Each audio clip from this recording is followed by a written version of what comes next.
Welcome back to TW Garage. Today we'll be installing an electric fan on the dirty coupe.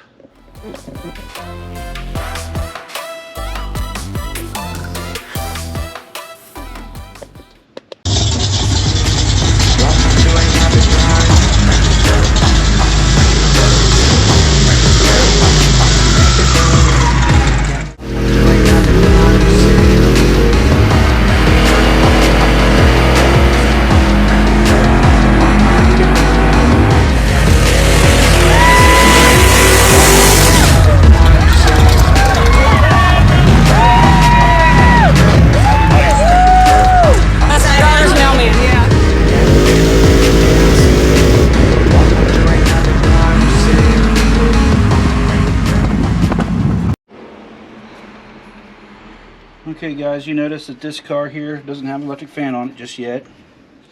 I went ahead and cracked the this thing doesn't have a petcock. It's got a bolt in the side of the radiator, so I just loosened it up. I'm draining some of the antifreeze out of this thing because eventually, to control the fan, I'm gonna go right here and put a fan switch, and then I'll go through the process of adding in a sloppy electric fan setup. Okay, and the first thing I noticed, I'm trying to put this fan down in there. There's no way to get it once I go in from underneath. So looks like the charge tube's going to have to come off. The fan I chose is a universal flexalite fan, 16-inch. Bought it from Summit. Supposedly this thing puts out 3,000 CFM. We'll see about that. Alright, first thing I do is get this nut off.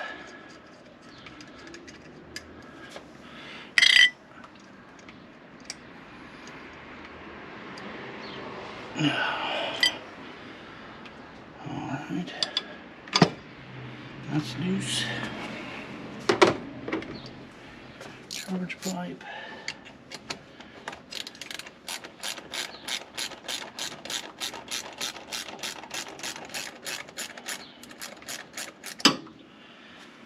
Alright.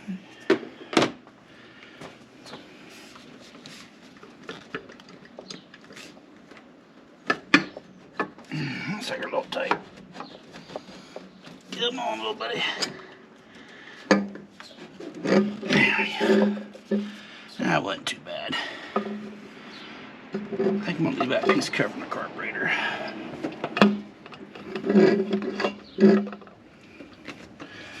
Alright, that should have opened up enough room so we can get that fan in there.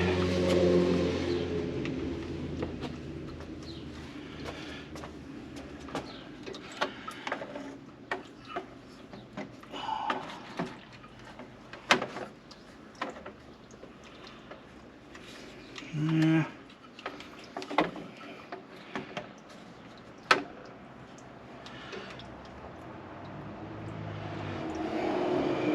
That fits in there pretty good. It has to sit on that bottom core, otherwise it just rides on the top part of the outer lip here on both sides. So if I pick it up, oh, you look at that. That's nice and flush. I think that's where I'm going to go, right there. So what I'll probably end up doing, just to make it a quick install, as long as it stays right there, is I'll probably end up running self-tapping screws through here. And then the fan came with these, I guess you call them radiator zip ties. I'll probably use those on the bottom. Alright fellas, what a guy decided to do was went ahead and pre-marked these. I'm going to use some really small self-tapping screws. Right here is where we're going to start it. Right here on the very edge. I can't go here because that goes into the radiator core. You know, when I ordered this fan, they told me certain dimensions, and I came out here and measured radiator, and of course the two don't match, but we'll make it work. I think these spots I chose should work. So I'm going to end up pre-drilling a small hole, and then I'm going to start those.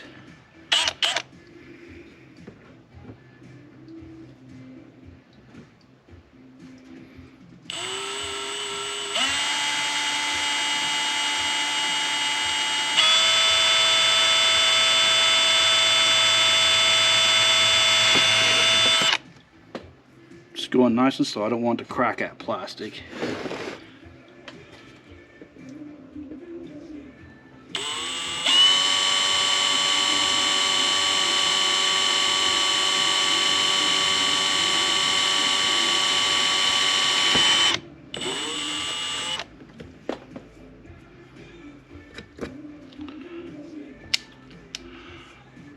Okay, it looks pretty good. I think that'll work. Let's see.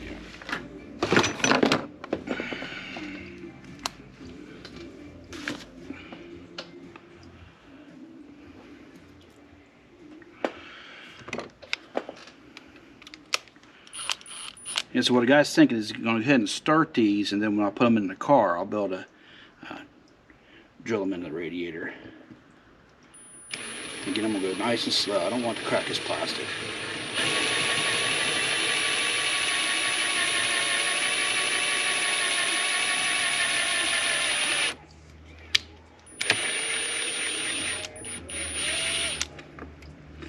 I want that hole cleaned out.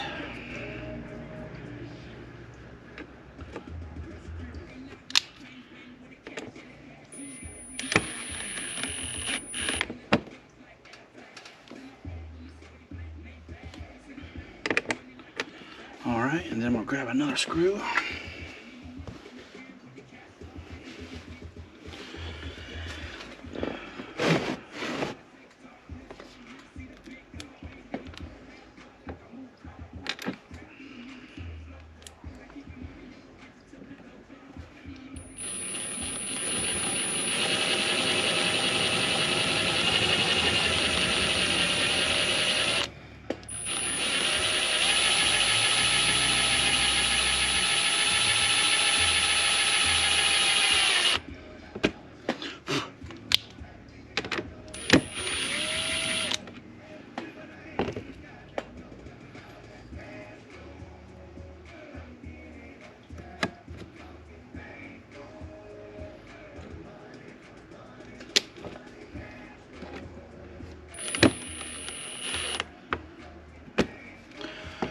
Alright guys, now we're going to get it back to the car and see if we can get that started into the radiator.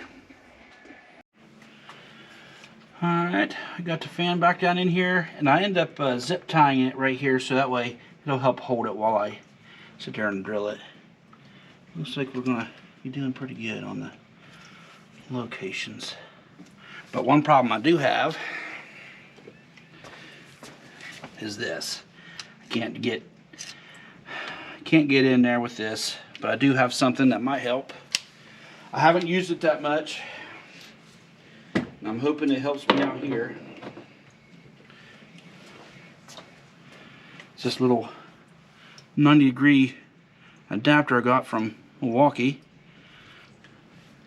These little bits actually snap in here, and then supposedly it'll snap into here. Turn it into a little 90-degree. I'm hoping that'll work here. So you'll get to see firsthand if this actually works out.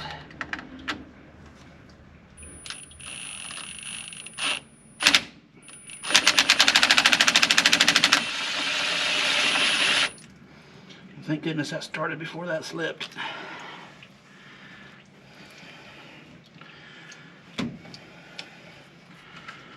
Alright, all I gotta do is pick that back up.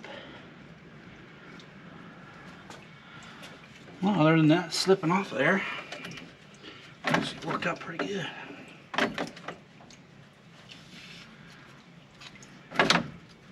Come on. Guess I'm gonna need a zip tie for this other side.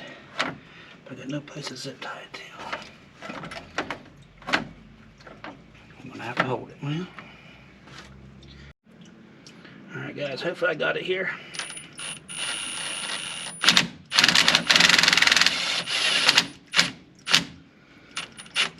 Alright.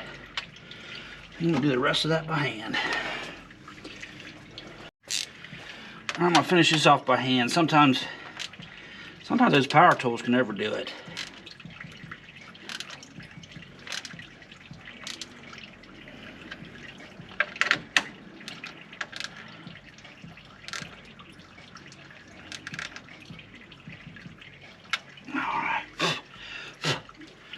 Not too bad.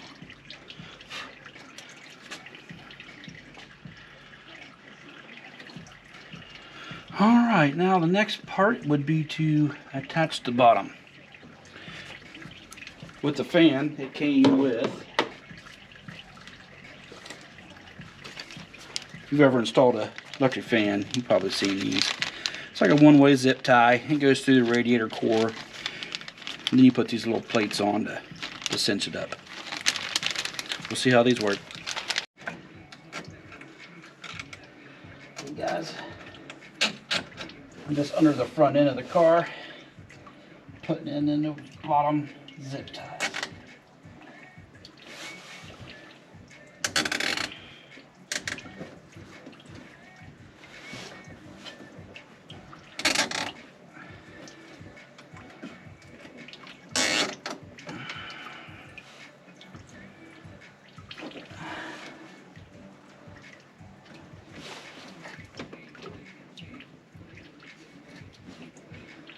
Alright, that's one.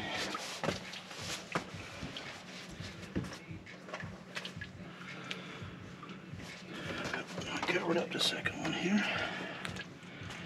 Okay, this is how they go together. This comes with this little washer. So what I'm doing, I'm sticking it from this side through, and then this little piece only goes on one way. Okay, if I shove that on, it'd be easy to push on, but you can't hardly get it back off. Okay, that's it, and they lock on that way. So we'll go ahead and install this one. Gotta find the hole.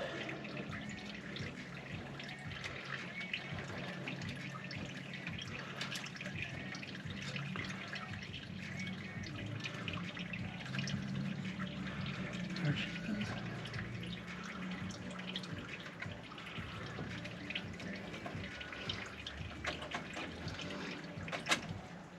I'm shoving it in between the cores on the radiator.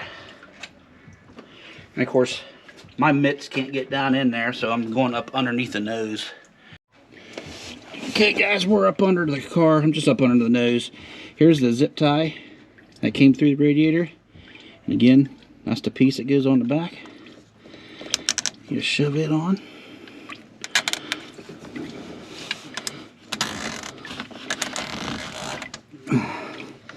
Try to pull it as tight as you can. Like that.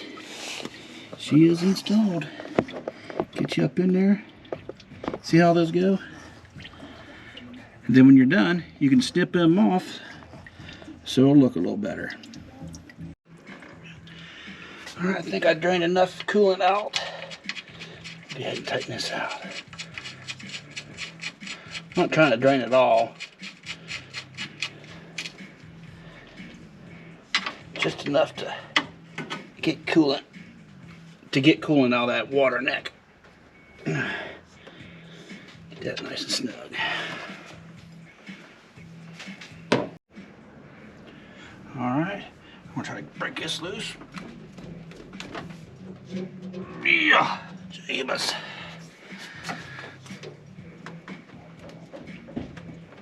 Oh, yeah, that one's on there, fellas. I hope I can get that one out. Let's see, put a little tension.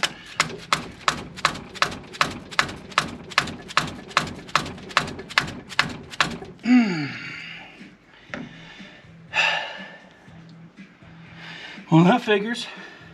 That sucker is stuck.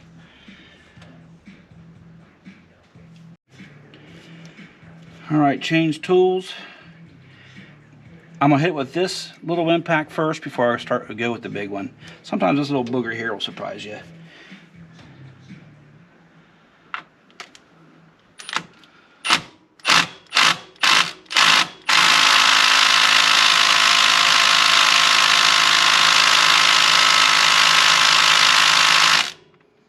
Nope. Alright, now the big one. I have it on low right now. I don't want to break this.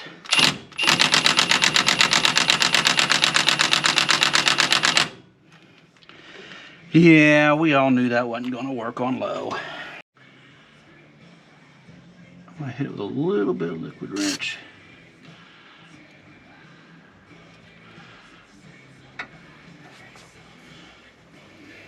We're going to give it a couple minutes and we'll try it again.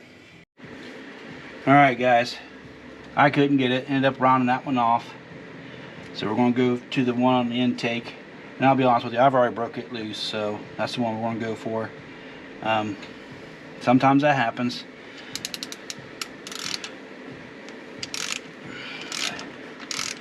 I'm hoping no water comes out this thing.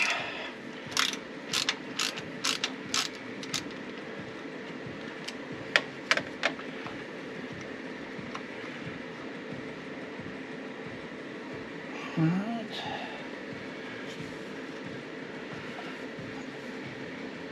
There we go, and it's just a pipe plug.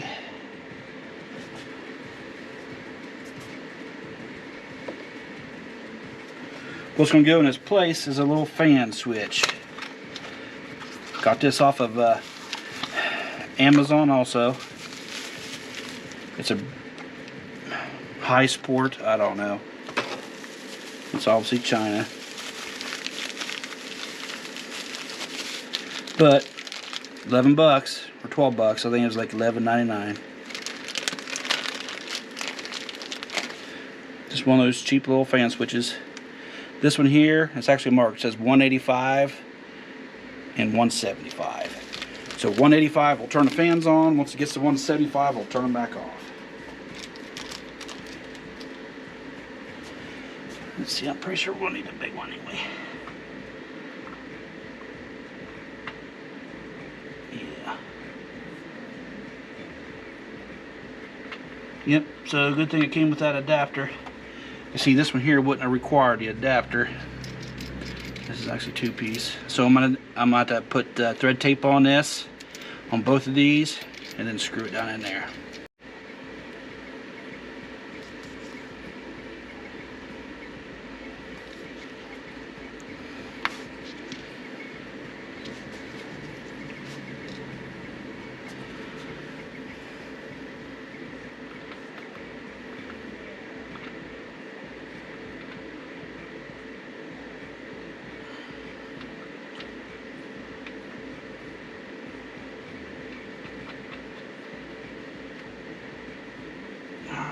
Socket for that one.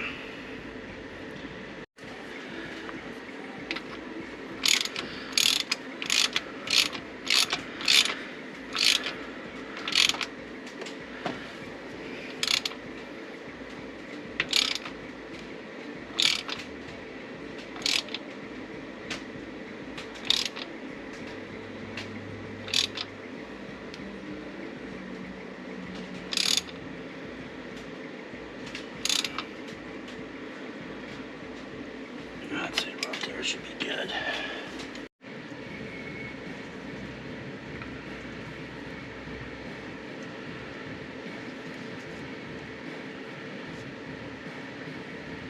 Make sure you get plenty of tape on these, you don't want them to leak.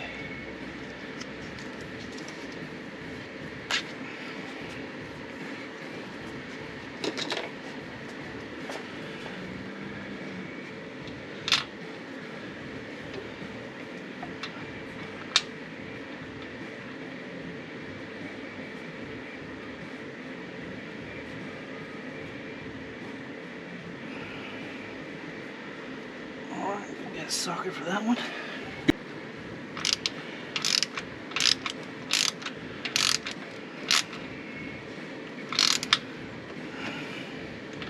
Hey guys, you always want to put that big fitting in first before you screw in the actual temp sensor. You can't just use the temp sensor to tighten the whole thing. Less chances of you breaking it. Alright, that's installed. Hopefully she don't leak. What I'm going to end up doing is I'm going to recycle that antifreeze. I'm actually going to put it right back in here. It's fairly new, looks clean. I cleaned that pan before I drained it in there. So I'm helping the environment is what I'm saying. Okay? Gotta help it out. Plus I'm cheap. Easy.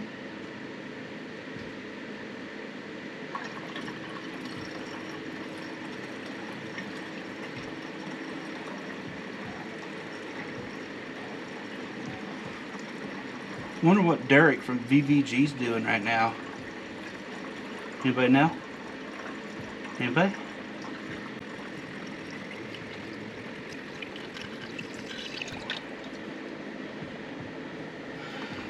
Alrighty, recycled.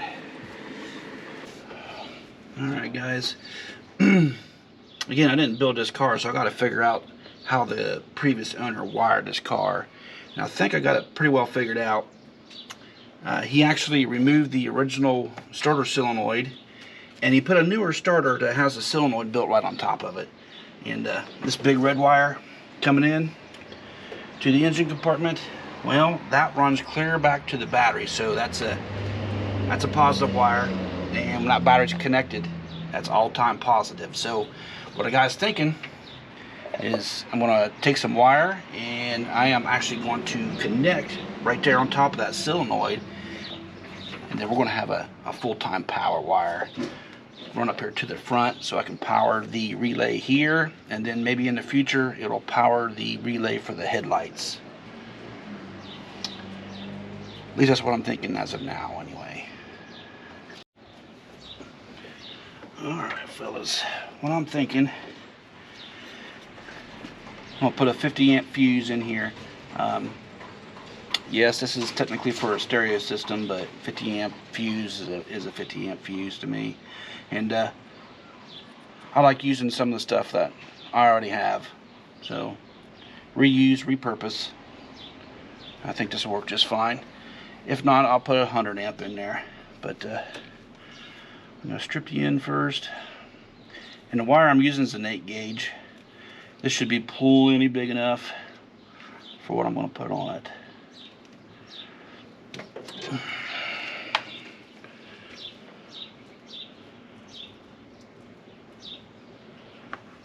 Okay.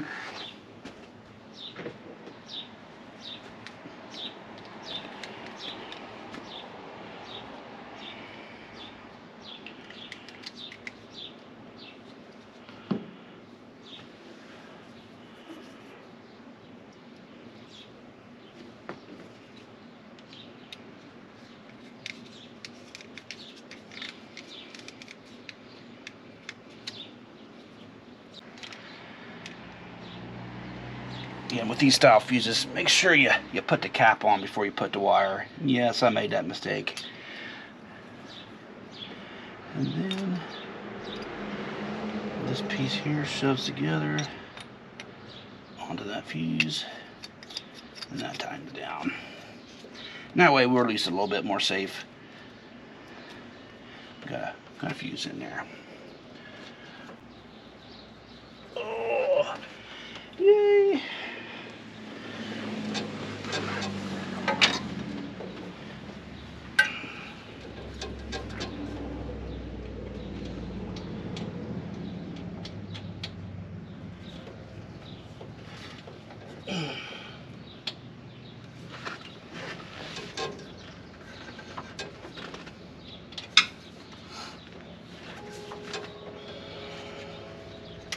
Not a whole lot of room down here, fellas.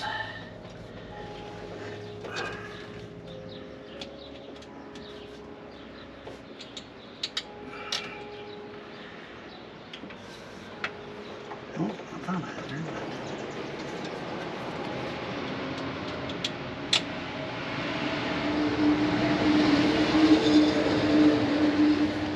All right.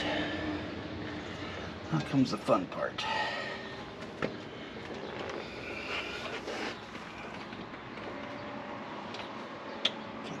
Get that started from up here.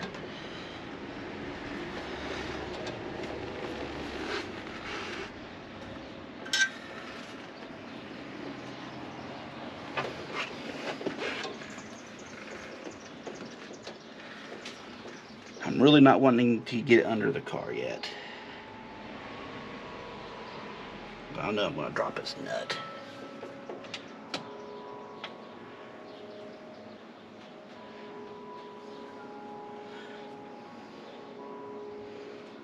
Can't get my fingers over there.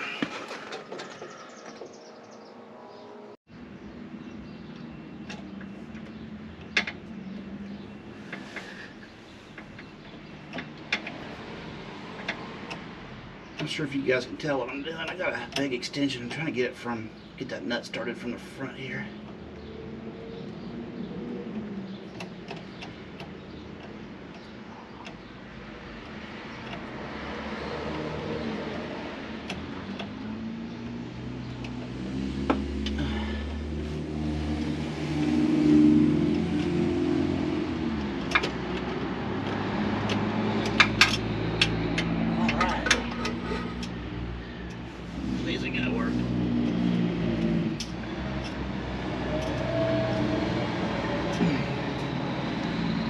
Just in case you guys couldn't tell, just used a big long extension, reached from the front, got in there. I can't get my hands up in there, they're getting completely up underneath the car. This is just a quick way to cheat it.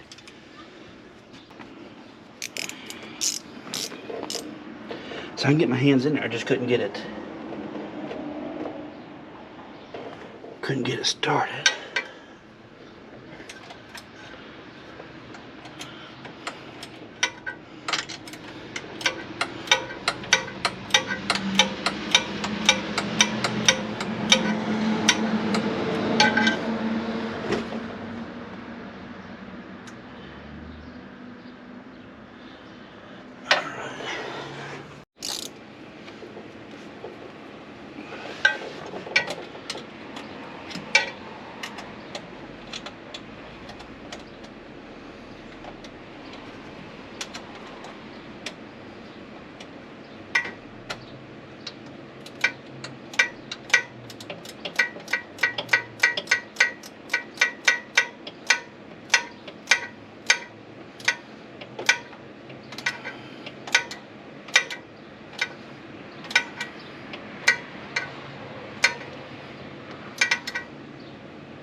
That's pretty tight.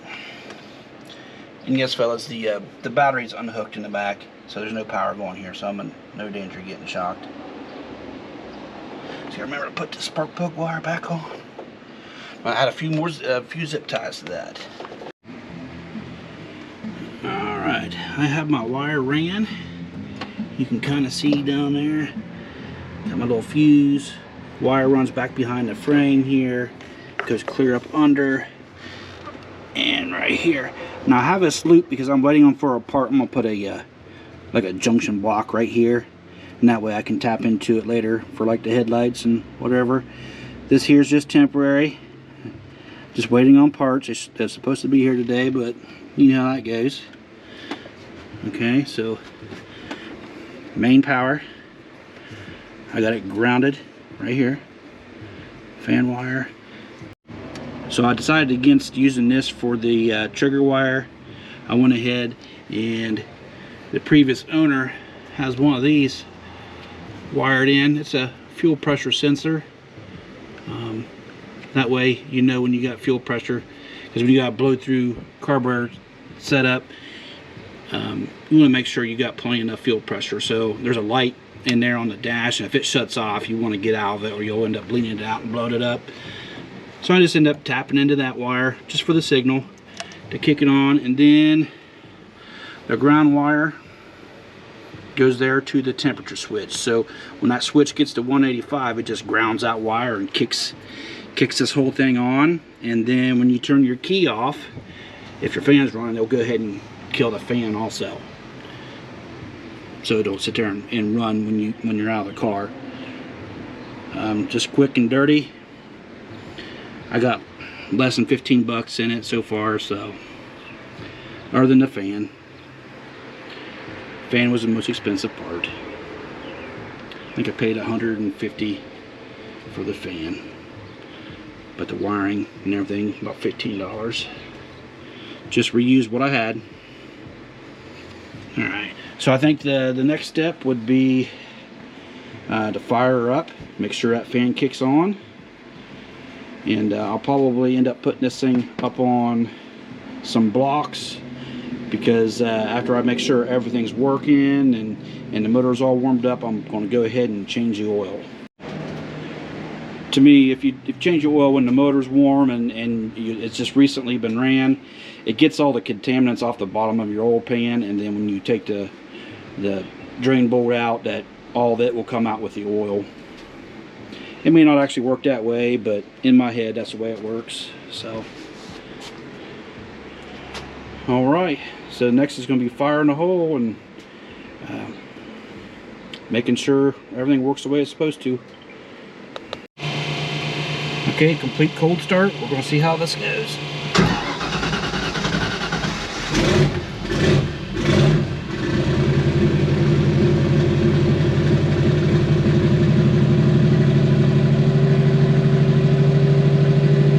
Not too bad. This here is the light I was telling you about. You got to make sure that's on unless you know you got fuel pressure.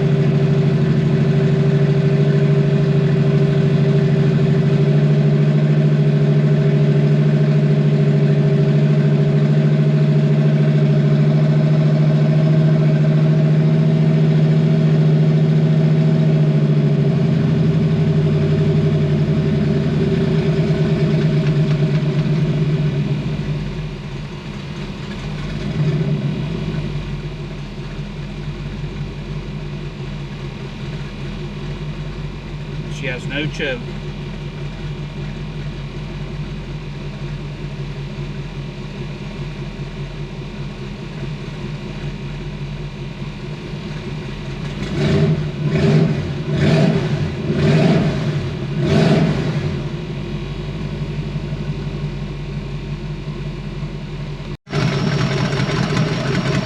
Okay, we're gonna let her warm up.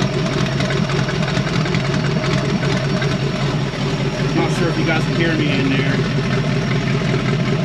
I'm gonna let this thing warm up to 185 before the fan switch should come on.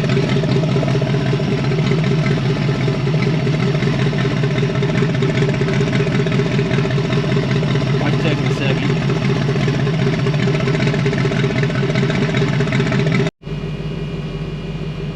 We're getting there.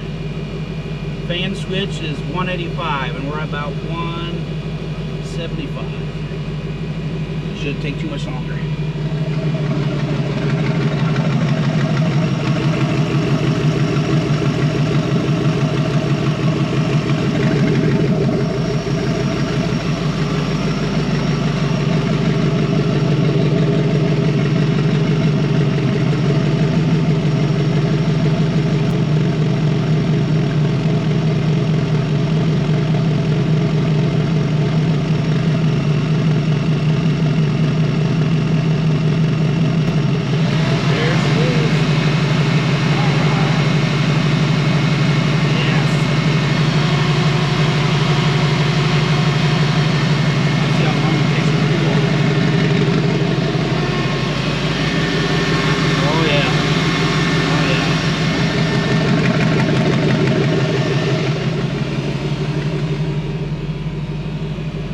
Looks like it's about 185 right on the money.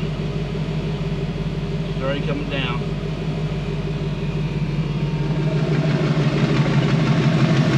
See if she kicks off. I can feel that air coming back here.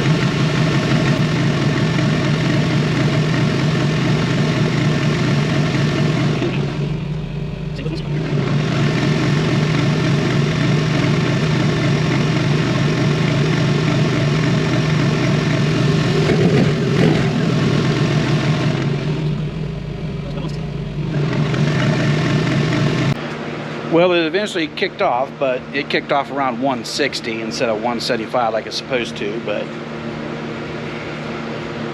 it's a cheap switch. I might end up switching that out later, but it does work. Now we're going to do an oil change while she's nice and toasty. Alright guys, we're up underneath the car. Do a quick oil change on her.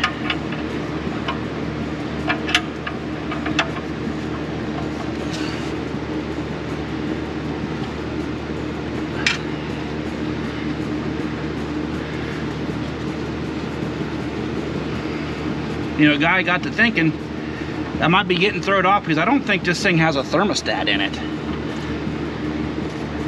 Yeah, I didn't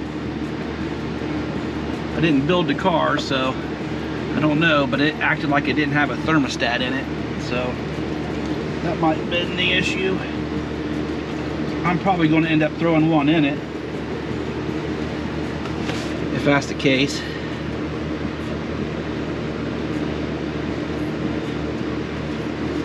That oil's a little warm.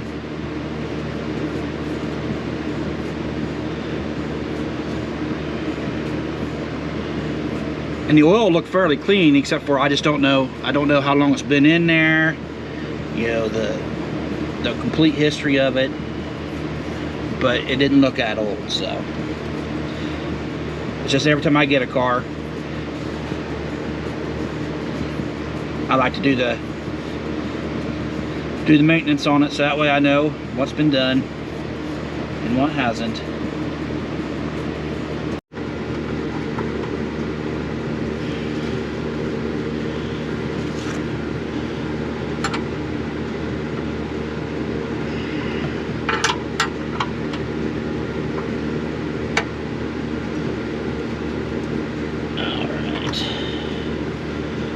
Wipe that off. Alright, for the ones that don't know, these 5 liters have 2 drain bolts. One in the back and one in the front.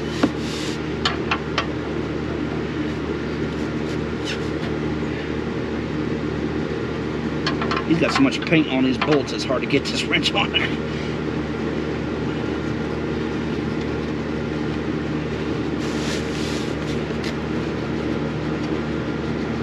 The front sump doesn't hold as much as the rear.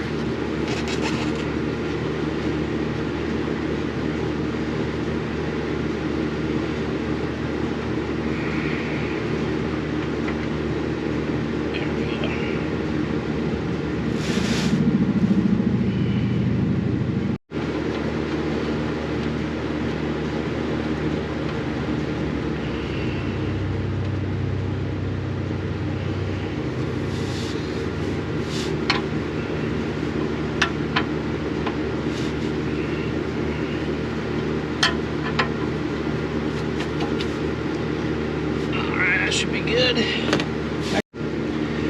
Alright, now we're on to the oil filter. When I first got this car, it had a really short oil filter, about that long, in between here and the header. And I didn't like it. Not saying there was anything wrong with it, it's just I knew I could make it better. So I ended up buying this billet 90-degree adapter. One thing I didn't know about this particular adapter is it changes the style of the oil filter to the newer 5-liter style, but it is what it is.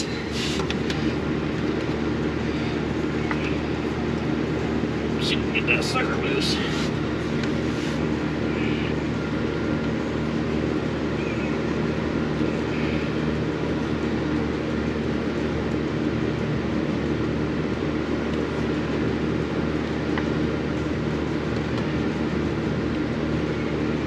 I didn't think I put that on there that tight, but only one that blames me.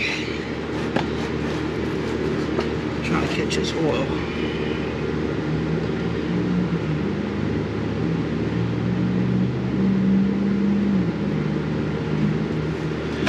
What I'll be replacing it with will be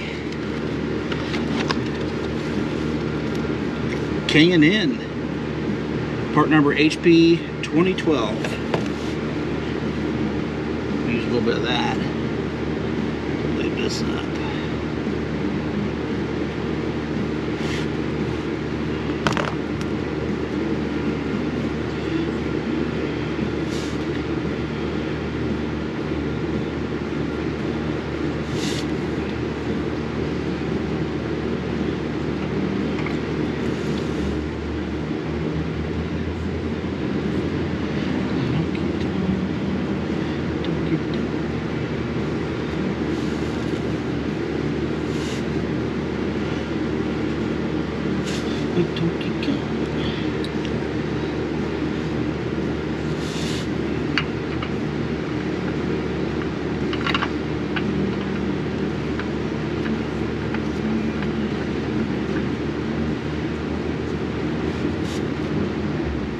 Right there should be good.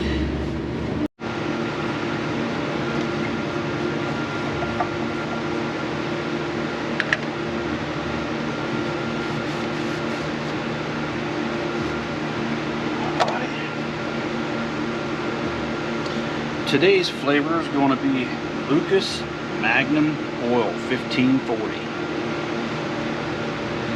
I believe this is diesel, but this has a lot of zinc in it, which is good for these older engines.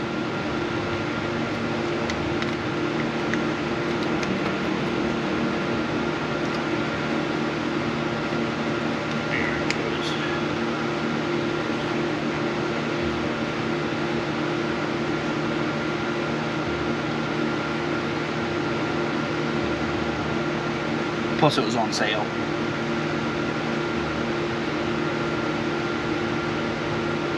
You would figure Lucas makes, you know, a good product. Because I know the oil stabilizer they make is a pretty decent product. I run all the time.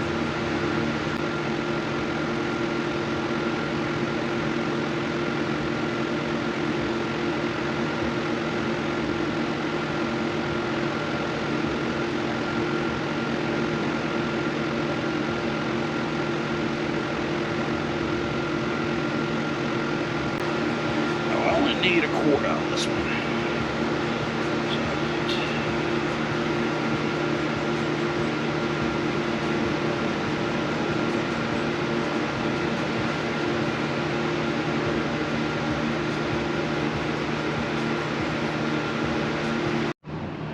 All right, we're gonna fire her up again. Oop.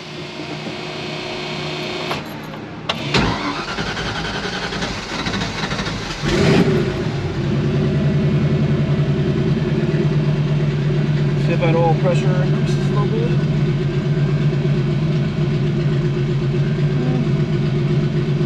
About 52 pounds.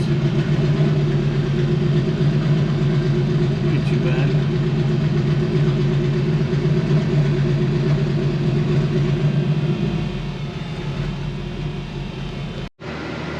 Alright guys, I was about to end the video and then the parts guy showed up. This is the what I came up with. I already installed it. It's a little junction block, and then that's going to be feeding the fan over there on the relay. Pretty simple. And then I'll probably use that location later to wire in the headlights. It's zip tied on, but it should work. And that red wire running down. Alright guys, that's going to be the end of this video. Catch you later. Bye-bye.